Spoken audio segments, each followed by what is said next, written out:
हमारी एलीट इस मुल्क के गरीब बच्चों को हकारत से देखती है। मुझे ये बताएं कि आज तक किसी ने परवाह किया है कि आज यहाँ 25 लाख मदरसों में स्टूडेंट पढ़ते हैं, गरीब तरीन घरानों के। किसी ने पूछा है कि क्यों नहीं यहाँ मदरसों से कोई जनरल निकलता, जज निकलता, डॉक्टर निकलता, इंजीनियर निकलता, क्यों नहीं निकलते? वो बेचारों को, क्योंकि वो गरीब घरानों के बच्चे हैं। 8 लाख सिर्फ इंग्लिश मीडियम स्कूलों में बच्चे हैं, सारा कुछ इंग्लिश मीडियम के लिए, नौकरियां, सीएसपी, सारी जॉब।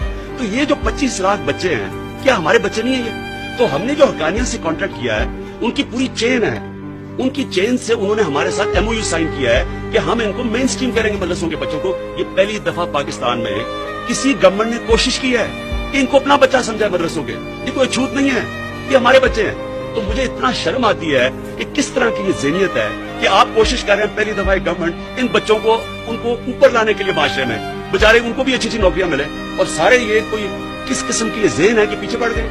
तो जनाब ये आपने क्या कर दिया?